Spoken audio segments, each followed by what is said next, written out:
Assalamualaikum warahmatullahi wabarakatuh. Adik-adik dimanapun kalian berada, pada kesempatan kali ini kita akan belajar mengenai tema 4, yaitu globalisasi. Adapun subtema kita pada kesempatan kali ini adalah globalisasi dan manfaatnya. Tentu di subtema 1 kita juga sudah belajar mengenai apa itu globalisasi.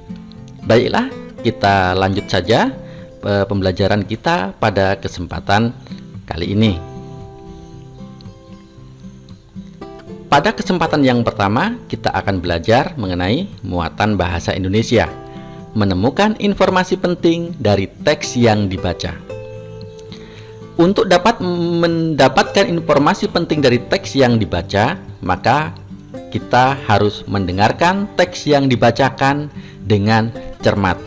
Ingat, informasi yang dibacakan dengan informasi yang dibaca oleh kita sendiri tentu berbeda. Apabila teks itu dibacakan oleh orang lain, maka kita harus mendengarkan dengan cermat. Artinya, jangan sampai ada kalimat-kalimat yang tertinggal, karena apabila ada kalimat yang tertinggal, tentu kita tidak akan bisa memahami informasi tersebut dengan sempurna. Jangan lupa, catatlah informasi penting dari teks. Untuk mencatat informasi penting, kita dapat menggunakan catatan-catatan pendek. Kembangkanlah informasi tersebut menjadi kalimat yang utuh. Jadi, setelah kita mencatat informasi penting dalam catatan pendek, kemudian catatan pendek tersebut kita kembangkan lagi sehingga menjadi kalimat-kalimat yang utuh. Rangkailah kalimat tersebut hingga menjadi paragraf yang baru. Jadi, setelah kita merangkainya, kita mengubahnya kembali menjadi paragraf yang baru. Setelah itu, kita harus bisa menyampaikan secara lisan kepada teman-temanmu. Nah, untuk bisa menyampaikan secara lisan, tentunya informasi yang kita dapatkan harus merupakan informasi yang utuh. Tidak boleh informasi itu hanya sepotong-sepotong, karena apabila informasi yang kita sampaikan hanyalah informasi yang terpotong-potong, maka teman-teman kalian tidak akan dapat menerima informasi tersebut dengan benar. Temukan informasi penting dari paragraf berikut. Arus globalisasi yang pesat sangat berpengaruh bagi berbagai bidang kehidupan, khususnya di bidang teknologi. Kemajuan teknologi yang semakin canggih dan inovatif diciptakan untuk mempermudah pekerjaan manusia dan memberikan manfaat positif bagi kehidupan. Diciptakannya mesin atau robot telah membantu pekerjaan yang sebelumnya menggunakan tenaga manusia. Jadi, informasi penting yang kita dapatkan dari paragraf ini antara lain adalah bahwa kehidupan sekarang sudah merupakan kehidupan yang dibantu oleh mesin, sehingga penggunaan tenaga manusia sudah dikurangi. Dan masih banyak lagi informasi yang bisa kita dapatkan dari paragraf ini, baik itu informasi yang tersurat maupun informasi yang tersirat.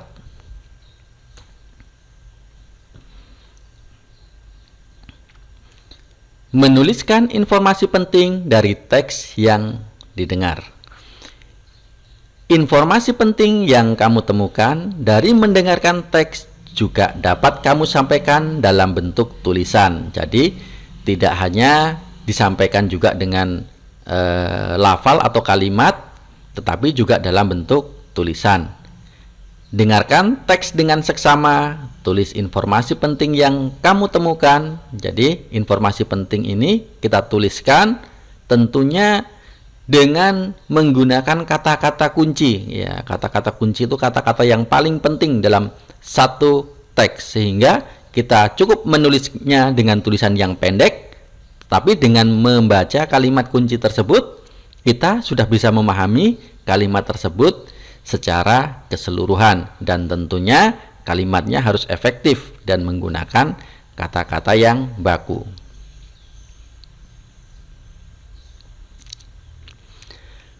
Menemukan informasi penting suatu teks dengan menjawab pertanyaan. Jadi, ada cara lain dalam menemukan informasi penting suatu teks, yaitu antara lain dengan menjawab pertanyaan. Kalau pada subtema 1, kita sudah belajar bagaimana menemukan informasi penting ya, dari gambar atau dari kartu. Ya, maka di sini kita menemukan informasi penting dengan menjawab pertanyaan. Setiap teks eksplanasi selalu memuat informasi penting di dalamnya tentunya. Kamu dapat menemukan informasi penting tersebut dengan cara membaca sungguh-sungguh. Setelah selesai membaca keseluruhan isi teks, kamu dapat mengajukan pertanyaan-pertanyaan tentang teks. Tentunya ini sudah sering kita bahas. Apa saja pertanyaannya? Tentunya pertanyaannya diawali dengan kapan, di mana, bagaimana, siapa, mengapa, dan lain sebagainya. Ini sudah sering sekali kita bahas. Ya. Contoh pertanyaan yang lain. Nah, ini. Apakah kalian sudah siap menghadapi globalisasi? Nah, dengan berdasarkan pertanyaan ini, kita bisa saja membuat suatu paragraf. Jadi dari satu pertanyaan menjadikan satu paragraf. Apakah kalian sudah siap menghadapi globalisasi? Maka jawaban kalian uraikan dalam sebuah karangan sehingga menjadi satu paragraf yang penuh. Apa sikap yang sudah kamu lakukan menghadapi globalisasi? Nah, sikap-sikap apa saja yang harus kita lakukan? Ini juga kita bisa jabarkan di dalam sebuah karangan sehingga menjadi satu paragraf lagi. Apa pengaruh positif yang kamu rasakan? Nah, pengaruh positif juga dapat kita jadikan satu paragraf. Adakah pengaruh negatif yang kamu rasakan? Ini juga bisa kita uraikan menjadi satu paragraf, sehingga dengan menjawab pertanyaan ini saja kita sudah mendapatkan 4 paragraf. Nah, tentunya kalian juga harus bisa mengembangkan kalimatnya dengan susunan yang tepat. Menuliskan informasi penting suatu teks menggunakan kosakata baku dalam kalimat efektif. Informasi yang sudah kamu temukan dalam teks dapat kamu tuliskan dengan menggunakan kalimat efektif tentunya. Kalimat efektif dituliskan menggunakan kosakata yang sesuai dengan konteks dan tidak bermakna ganda. Atau orang sering menyebutnya dengan istilah rancu. Nah, apa sih makna ganda tersebut? Makna ganda itu adalah sebuah kalimat yang mana bisa diartikan perintahnya lebih dari satu, tergantung bagaimana orang memahaminya. Ya, tergantung orang memahaminya. Contohnya, berangkatlah sekolah lebih cepat. Nah, lebih cepat ini ada anak-anak yang bisa saja mengartikan jam 6. Bisa juga mengartikan jam 7, atau bahkan bisa juga lebih cepat itu bisa juga mengartikan jam 4 pagi misalkan. Nah, itu maknanya bisa saja rancu. Nah, maka lebih baik menggunakan kalimat yang efektif. Berangkatlah jam 6.30 atau berangkatlah jam 7. Nah, itu akan lebih efektif dan maknanya tidak ganda. Kamu dapat menggunakan kosakata baku untuk menuliskan kalimat yang efektif tentunya. Kemarin kita sudah belajar contoh-contoh kalimat yang baku atau kosakata baku dan kosakata yang tidak baku pada pelajaran sebelumnya. Selanjutnya kita masuk ke muatan ilmu pengetahuan sosial. Kerjasama negara anggota ASEAN dalam bidang politik. ASEAN, Political Security Community atau APSC, atau masyarakat politik keamanan ASEAN. Tentu kalian sudah tahu kepanjangannya ASEAN, bisa kalian lihat di buku kalian ya. Yaitu ASEAN adalah Association Southeast Asia Nation ya. Tujuannya untuk mempercepat kerjasama di bidang politik dan keamanan di ASEAN serta mewujudkan perdamaian antar anggota ASEAN dan juga dunia. Jadi Indonesia itu merupakan anggota dari organisasi ASEAN. Salah satunya adalah menjalin kerjasama di bidang maritim ASEAN sehingga mempererat persatuan dan kesatuan antar anggota ASEAN. Jadi kerjasama di bidang maritim, di bidang kelautan, yang mana laut Indonesia itu sangat luas. Begitu juga dengan negara-negara tetangga kita seperti Malaysia, Singapura, mereka juga punya laut ya, sehingga dengan kerjasama ini maka terjadi persatuan dan kesatuan. Peran Indonesia dalam kerjasama mengatasi peredaran obat-obat terlarang. Tentu adik-adik tahu itu apa obat-obat terlarang, yaitu obat-obatan yang tidak boleh dikonsumsi tanpa resep dokter atau mempunyai efek negatif yang lebih besar daripada efek positifnya. Jadi obat-obat terlarang hanya boleh diberikan resepnya oleh dokter-dokter spesialis atau dokter khusus. Nah, makanya karena obat itu terlarang, tidak semua orang boleh mengkonsumsinya. Nah, tetapi pada akhir-akhir ini obat-obat terlarang banyak sekali dijual bebas dan disalahgunakan. Ya, ini tidak boleh. Mengapa? Efeknya akan merusak diri kita. Ya. Peredaran obat-obatan terlarang menjadikan kejahatan lintas negara yang harus diatasi oleh negara-negara ASEAN. Nah, jadi peredaran obat terlarang itu sudah lintas negara. Nah, karena lintas negara, maka kita dengan negara-negara ASEAN harus bekerja sama untuk memutus mata rantainya. Karena tidak mungkin kita sendiri yang memutusnya. Mengingat peredaran obat terlarang itu sudah terjadi di seluruh dunia.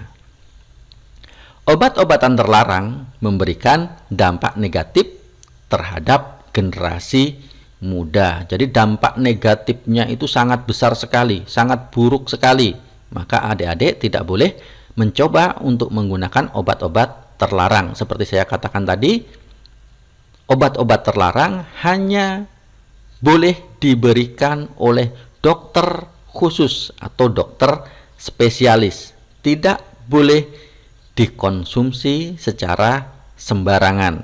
Karena apabila salah dalam mengkonsumsi, justru akan memberikan dampak negatif yang luar biasa. Ya, dampak negatifnya lebih besar daripada dampak positifnya.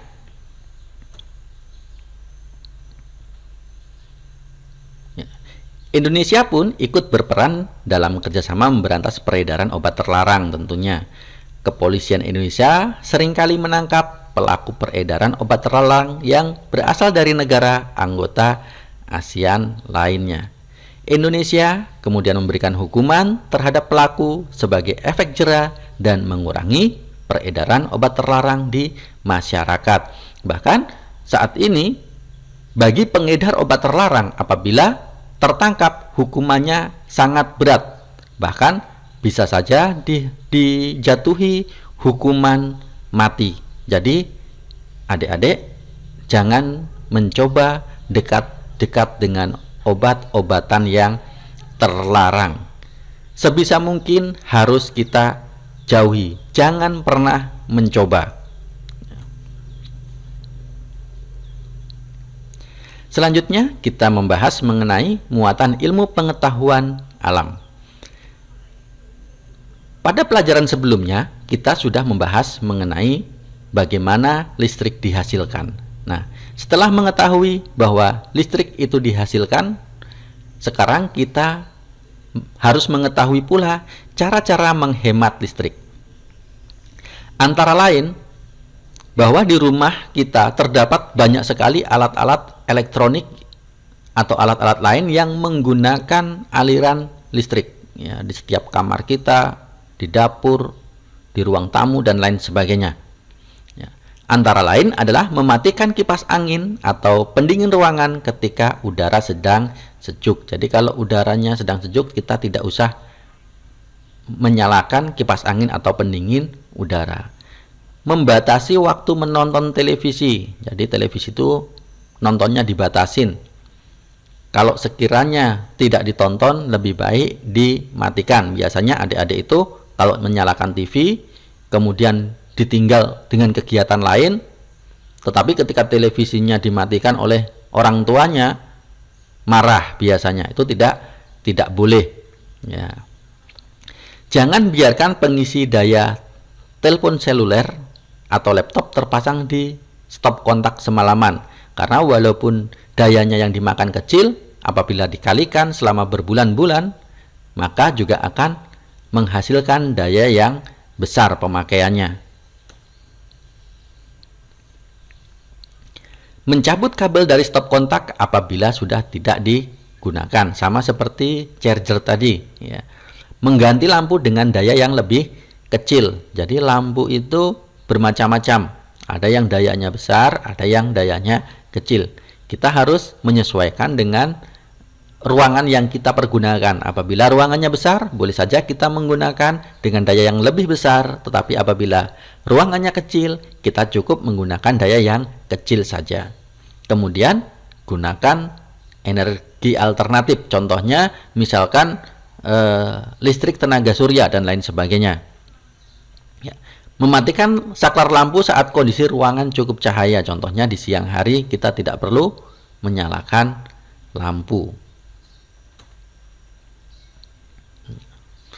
Mengapa harus menghemat energi listrik? Nah, ini.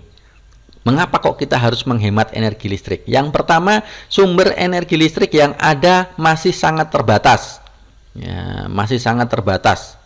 Tidak semua orang teraliri dengan energi listrik. Masih banyak di tempat-tempat lain yang belum ada fasilitas listrik. Maka bersyukurlah adik-adik yang bisa menikmati energi listrik. Yang kedua, kebanyakan energi listrik yang ada masih menggunakan bahan baku dari fosil. Bahan baku dari fosil ini contohnya adalah gas dan minyak. Contohnya adalah solar. Nah, bahan baku dari fosil ini lama-kelamaan akan habis. Oleh sebab itu, kita harus selalu menghemat penggunaannya agar tidak cepat habis. Ya. Yang ketiga, masih banyak orang lain yang memerlukan energi listrik. Seperti yang di atas tadi, bahwasanya masih banyak orang lain yang memerlukan energi listrik. Mereka tidak kebagian. Mengapa tidak kebagian? Karena sumber energinya terbatas. Nah, dengan berhemat diharapkan penghematan itu bisa dialirkan listriknya kepada orang lain. Yang keempat, belum ditemukannya energi alternatif yang efektif untuk menjadi sumber energi. Walaupun sekarang sudah banyak energi-energi alternatif, tetapi energi alternatif itu belum cukup efektif. Contohnya adalah tenaga surya. Yang mana tenaga surya kekurangannya adalah apabila musim hujan sehingga matahari tidak terbit. Nah, sehingga dia tidak efektif. Ya. Atau energi-energi yang lain, energi angin misalkan. Tentu angin tidak setiap saat bertiup, ya, sehingga kurang efektif. Ada lagi energi alternatif, yaitu energi gelombang laut. Jadi gelombang laut itu bisa dijadikan energi adik-adik ya. Cuman kembali dia tidak efektif. Mengapa? Karena ada kalanya gelombang laut itu tinggi dan gelombang laut itu sedikit tenang, ya. Jadi sehingga tidak efektif, ya. Selanjutnya adalah menghemat biaya pembayaran listrik. Ya, dengan menghemat energi, tentu orang tua kalian membayar listriknya akan semakin murah.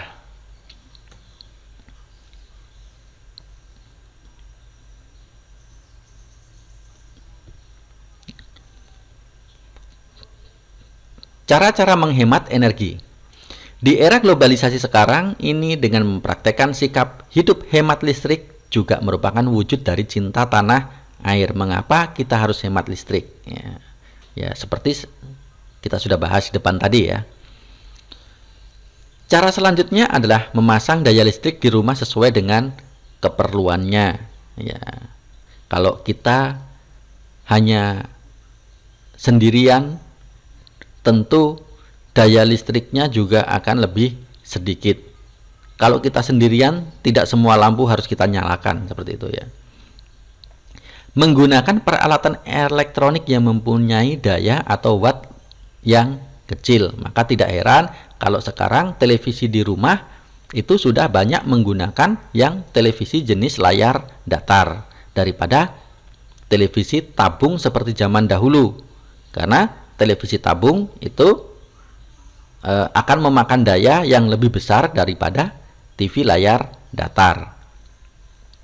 Mengganti lampu dengan lampu yang hemat energi. Ya, hemat energi ini macam-macam. Ya, jenis lampu itu macam-macam. Ada lampu TL, ada lampu neon, ya, dan lain sebagainya. Yang masing-masing konsumsi energinya berbeda. Maka kita harus memilih yang mana yang paling hemat. Menggunakan elektronik secara bergantian, jangan menggunakan elektronik secara bersamaan, karena itu dapat meningkatkan beban energi yang lebih besar. Ya. Memanfaatkan cahaya matahari untuk menerangi rumah pada pagi hingga sore hari. Jadi kalau siang tidak perlu untuk menyalakan lampu. Usaha yang perlu dilakukan dalam keberagaman kegiatan ekonomi untuk muatan PPKN. Keberagaman kegiatan ekonomi dapat disebabkan oleh potensi dan semangat kerja keras yang dimiliki oleh para pelakunya. Jadi, kuncinya kegiatan ekonomi adalah potensi dan semangat kerja keras. Ayo adik-adik, sudah punya potensi belum? Semangat dan kerja kerasnya sudah ada belum?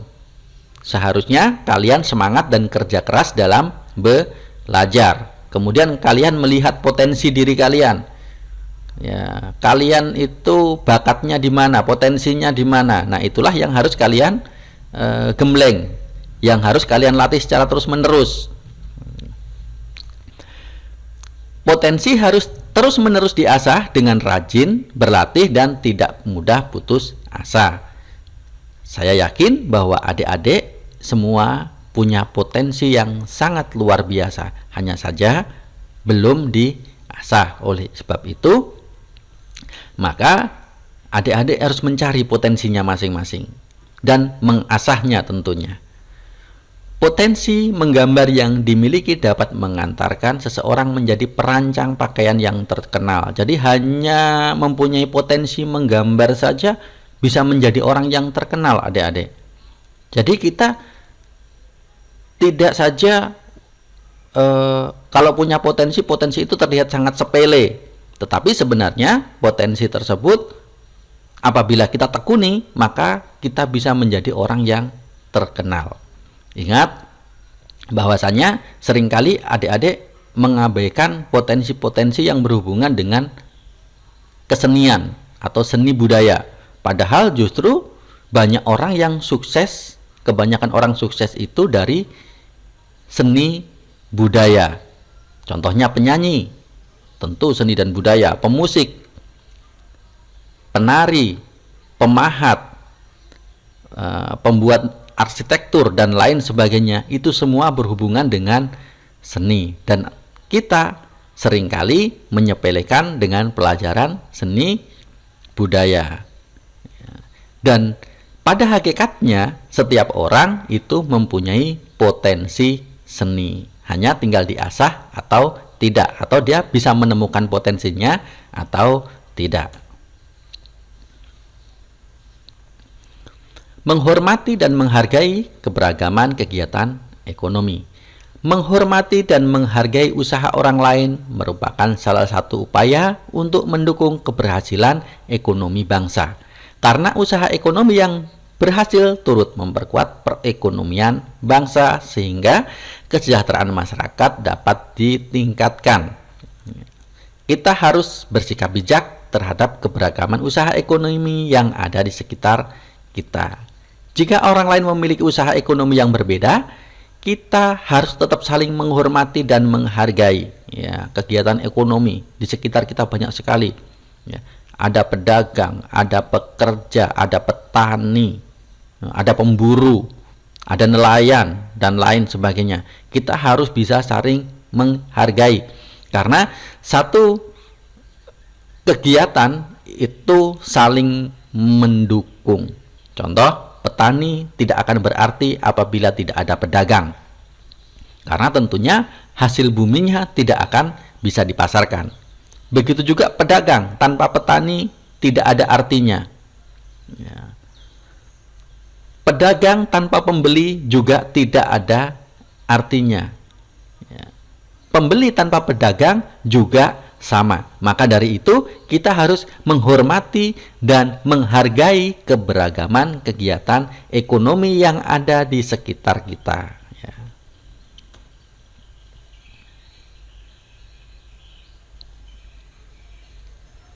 Bangga menggunakan barang buatan dalam negeri ya. Mencintai tanah air merupakan kewajiban setiap warga negara. Mencintai tanah air dapat diwujudkan dalam berbagai hal. Salah satunya dengan bangga menggunakan barang buatan dalam negeri. Ingat bahwa barang buatan dalam negeri tentunya tidak semua kualitasnya buruk. Ada juga barang-barang dalam negeri kita yang kualitasnya luar biasa.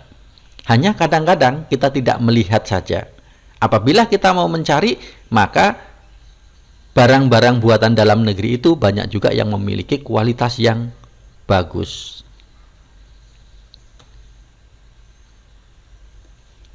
Manfaat menggunakan barang buatan dalam negeri.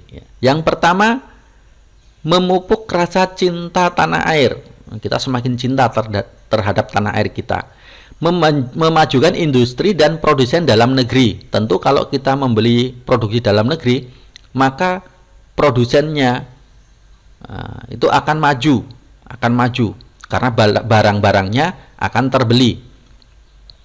Meningkatkan kesejahteraan masyarakat tentunya. Kalau produsennya banyak yang beli, kesejahteraan masyarakat bisa naik ya. Mengapa demikian? Karena otomatis produsen itu membutuhkan tenaga kerja, dan kalau banyak tenaga kerja yang terserap, maka masyarakat bisa sejahtera ya. Mendorong perekonomian pembangunan nasional dalam bidang perekonomian ya. Ikut melestarikan dan mengenalkan barang buatan negeri kepada masyarakat dunia ya. Contohnya batik ya. Batik zaman dulu dianggap sebelah mata, tetapi zaman sekarang batik sudah mendunia. Membantu mematenkan barang buatan negeri sebagai barang asli Indonesia. Jadi barang itu dipatenkan supaya tidak diakui oleh orang lain ya. Baiklah, kita sampai kepada penghujung dari pertemuan kita kali ini. Seperti biasa, saya akan memberikan sebuah pantun untuk menjaga budaya bangsa kita. Ambil selendang, bunyikan kecapi, di dalam bilik tempat simpannya. Mari hadapi globalisasi, ambil yang baik, buang buruknya. Demikianlah adik-adik. Wassalamualaikum warahmatullahi wabarakatuh.